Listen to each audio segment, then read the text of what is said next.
So the big news finally came out, the big update we were all waiting for post UFC 315. Dana White came out, did a nice little live stream for us, and pretty much announced Ilia Topuria versus Charles Oliveira for the vacant lightweight belt. Now, before I get into any of the complaints that I have revolving this matchup, let's just say what it is.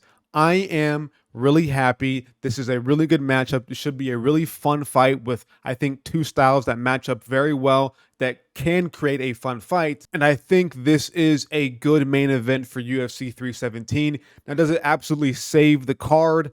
I don't think so, but this card definitely needed some help, and I think this fight does make that card significantly better. So let's just get that out the way now before I dive into pretty much the two big complaints that I have regarding this matchup. And the first one is simple. The one that everybody pretty much has the same complaint about is that we're getting skimped out of Topuria versus Makhachev. That fight, I think, is a bigger fight than this versus Oliveira. Now, would that fight be more exciting in terms of styles? I don't necessarily know, but I think people really wanted to get that sort of question off of their minds when it comes to who's better, Topuria or Makhachev. And we're not going to get that because it seems like Makhachev is pretty much moving up to welterweight permanently now, because I don't see him really coming back down. He might come back down, but then again, like, he's fighting at welterweight now. He vacated his belt, not going for double champ status. So that kind of makes things a little bit murky for the future of the lightweight, or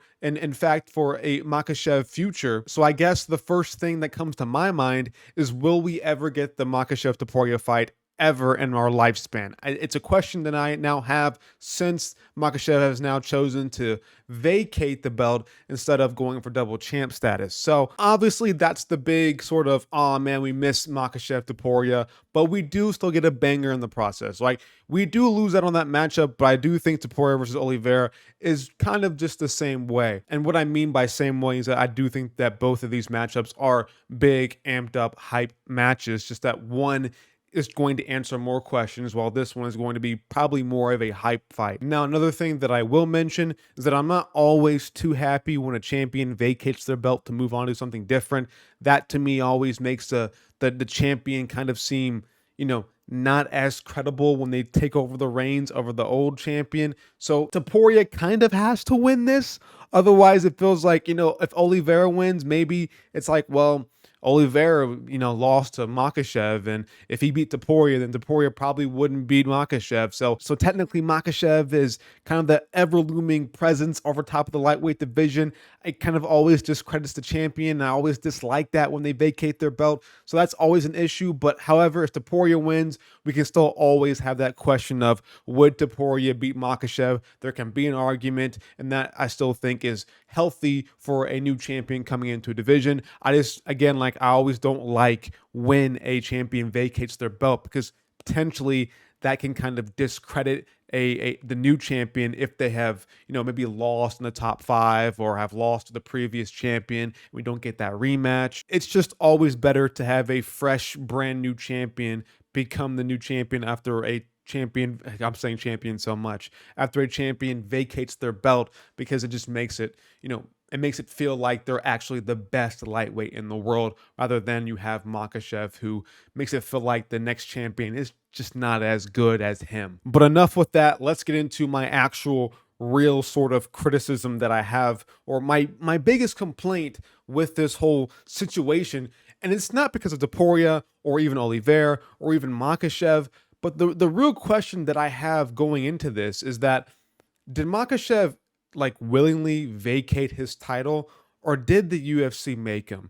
Now, I like to lean towards the side of Makhachev was kind of told by the UFC to vacate his belt, because I don't think champions just want to vacate their belt. I don't think Topuria wanted to vacate his belt. I think when Topuria talked to Dana White or some UFC representative, they probably told him, hey, if you want to move up, you only have one defense. Let's just vacate this thing and let somebody else be the champion. And now Volk's the champion, and now I like Volk and stuff, but Topuria already pretty much one punch KO'd him. He knocked him out clean. So now it kind of feels like Volk, even though he is the new champion, doesn't feel as good as Topuria, because Topuria knocked him out. Is Volk still the best featherweight in the world? Technically, yes, because he's a champion, but because Taporia knocked him out. So it is what it is. But back to what I was saying before, I think if Ilya Taporia had the chance to still remain featherweight champion and just become double champion, he probably would have done that. However, if he had conversations with some UFC guys and they were like, hey, Taporia, do you want to go for double champ status? And he's like, well, I will. But then again, I don't think in the future I will be willing to move back down to featherweight. That could have been their conversation. Now, with Makhachev, I think it might be a little bit different because I don't think Makhachev would rule out the possibility of him becoming double champion. I do still think he's leaving the door open to potentially move back down the lightweight. Obviously, the weight cut is hard for him, but I think if he wanted to do it, he could still be the lightweight champion. So I like to lean towards that. Maybe the conversation between Taporia and the UFC might have went a little bit differently than the conversation that the UFC had with Makhachev. And so I do think the UFC pressured Makhachev into vacating the belt so that they could move on with the lightweight division. And so I guess the reason why that's an issue to me is, why is John Jones still the champion right now? Now, no. That might sound crazy. That might sound wild and out of left field. But listen, if the UFC was willing to wait this long for John Jones to recover and not even fight the interim champion, but Makhachev has to vacate his belt to make room for Taporia and Oliveira, why isn't John Jones getting the same treatment? I don't know if I made too much sense with the way that I worded that, so let me kind of re-explain my logic here. Now, I assume the reason why the UFC probably pressured Makhachev into vacating his belt was because they didn't want to hold up the division. They wanted to get Taporia in there and become champion as fast as possible, or even fight for a title as quick as possible. So what they probably did, because I can't say they for sure did this, is that they probably told Makhachev, hey, listen, if you want to move up, that probably means we have to do a whole interim thing between Taporia and Oliveira, which they probably could have done anyways. But I think it's just better if altogether you just vacate the belt and we give the title shot to Taporia and Oliveira. So I guess logic would dictate that the UFC doesn't want Islam holding up the lightweight division. Yet we have John Jones here, who has been pretty much actively ducking the interim champion and fighting other fighters instead of him, like Stipe Miocic, killing and heavily damaging the heavyweight division right now. We still have that question. We're still waiting on that announcement. We still want that fight beyond anything. That's the biggest fight of the year. John Jones, Tom Aspinall is the biggest fight you could possibly make, maybe of the entire decade. Yet John Jones is like, nah, bro. So you make Makhachev pretty much vacate his title, not pretty much, he vacated his title. Yet John Jones can go out there and fight Stipe over the interim champion. Now, that's fine, all in dandy. If you want to do that, if you want to give John Jones special treatment, give Islam special treatment as well. Islam's been out here fighting. Islam's been out here being active. Islam's been a pretty decent champion. Like, he might be your lightweight GOAT right now. Actually, I think he is your lightweight GOAT. Even if he doesn't have plans to eventually move back down the lightweight, let him hold that double champ status for a little bit. At least let him do that. At least kind of qualify him to be a double champ. I mean, hell, even McGregor at a moment was still even double champion, even though he never even defended his featherweight belt ever, or lightweight belt for that matter. So why couldn't the UFC just make this Taporia Oliveira for the interim belt, leaving the door open for Islam to eventually get that Taporia fight that we all want, and allow for Islam to pursue double champ status if he can beat JDM down the line?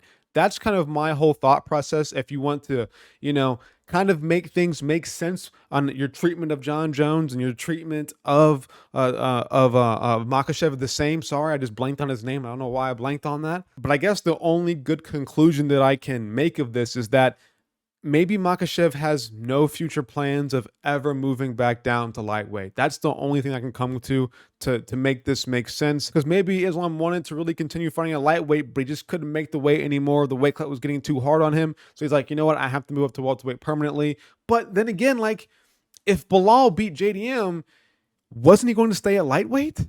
So I'm like, wait, this is all like kind of not making sense to me, because if Bilal beat JDM, he was going to stay at lightweight, right? Or was he going to actually fight Bilal?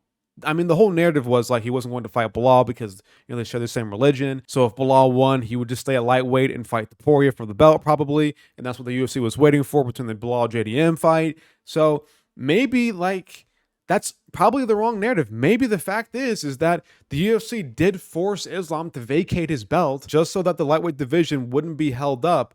But when it comes to John Jones, it's like he gets special treatment, interim belt. He cannot fight him. He can duck him all he wants. He'll never ever be stripped, you know? So I mean, like, we have an active champion right now, and John Jones, active in quotation marks, by the way, who is currently holding up a division and not being stripped. But Makhachev has to vacate his belt to prevent a division from being held up.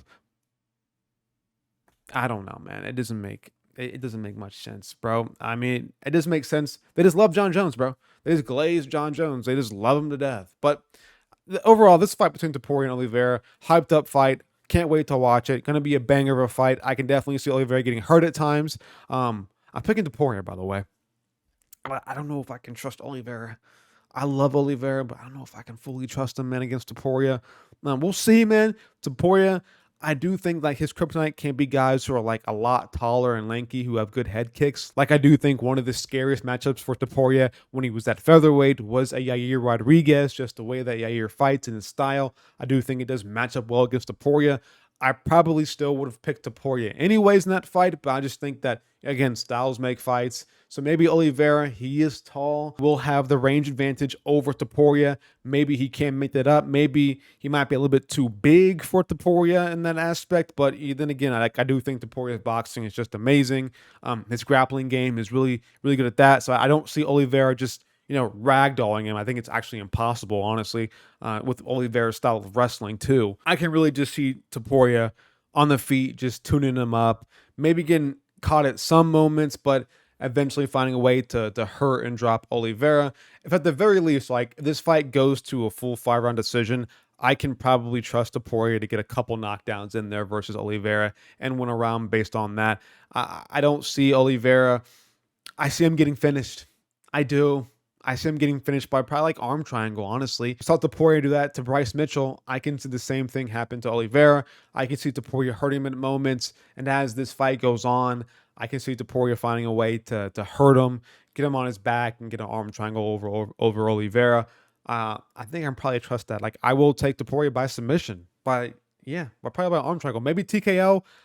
Again, Oliveira, I think it's too hard to TKO him. It's just so hard because once you get on into his guard on the ground after you drop him, I think it's just hard to get any offense off besides like a submission, right? So I do think Topuria, if he does end up hurting Oliveira, he will have to go for a submission.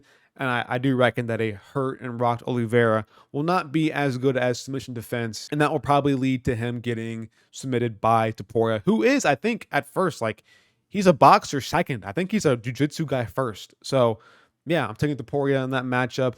Still mad about, the whole John Jones shit. Whatever. Fuck it. I don't care, man. I'm out of here, guys. Bye.